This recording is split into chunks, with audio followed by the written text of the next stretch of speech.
Option 1. Use Diabetes Destroyer. Full review link in description.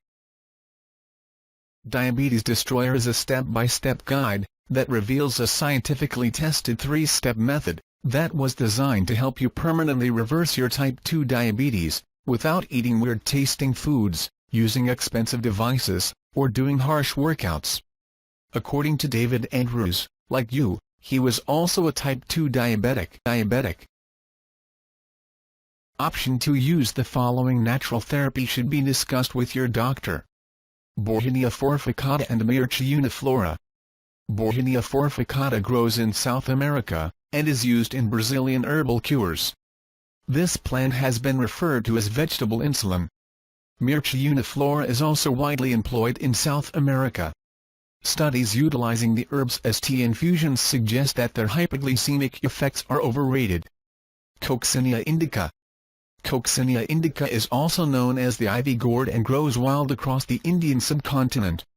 Traditionally employed in Ayurvedic remedies, the herb has been found to contain insulin-mimetic properties. Significant changes in glycemic control have been reported in studies involving Coccinea indica, and experts believe that it should be studied further. Ficus carica. Ficus carica, or fig leaf, is well known as a diabetic remedy in Spain and southwestern Europe, but its active component is unknown. Some studies on animals suggest that fig leaf facilitates glucose uptake. The efficacy of the plant is, however, still yet to be validated in the treatment of diabetes. Ginseng. Ginseng is a collective name for a variety of different plant species. In some studies utilizing American ginseng, decreases in fasting blood glucose were reported. Varieties include Korean ginseng, Siberian ginseng, American ginseng and Japanese ginseng. In some fields the plant, particularly the Panax species, are hailed as cure-all.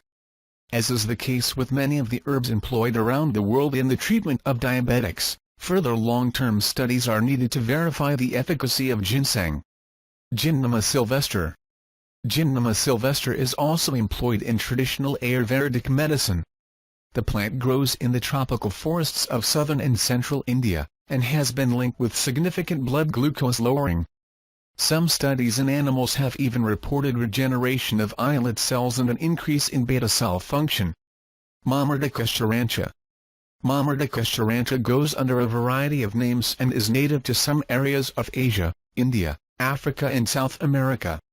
Marketed as charantia, it is also known as Karela or Kerala and bitter melon. The herb may be prepared in a variety of different ways, and may be able to help diabetics with insulin secretion, glucose oxidation and other processes. Acute effects on blood glucose levels have also been reported. Ocimum sanctum. Ocimum sanctum is an herb employed in traditional Ayurvedic practices, and is commonly known as holy basil. A controlled clinical trial showed a positive effect on postprandial and fasting glucose, and experts predict that the herb could enhance the functioning of beta cells, and facilitate the insulin secretion process. Opuntia streptacantha. Opuntia streptacantha is commonly known as the prickly pear cactus in the arid regions where it grows. Inhabitants of the Mexican desert have traditionally employed the plant in glucose control. Intestinal glucose uptake may be affected by some properties of the plant, and animal studies have found significant decreases in postprandial glucose and HbA1c. Once again, to validate the prickly pear cactus as an effective means of aiding diabetic patients, long-term clinical trials are needed. Silybum marianum. Silybum marianum is also known as milk thistle, and is a member of the aster family. Silymarin contains high concentrations of flavonoids and antioxidants, some of which may have a beneficial effect on insulin resistance. The role of milk thistle in glycemic control is little understood. Trigonellophonum graecum. Trigonellophonum graecum is known as fenugreek and is widely grown in India, North Africa, and parts of the Mediterranean. It is also a part of Ayurvedic treatment, and is used extensively in cooking. Of the few non-controlled trials that have been carried out on type 2 diabetics, most report improved glycemic control. Further study is certainly warranted.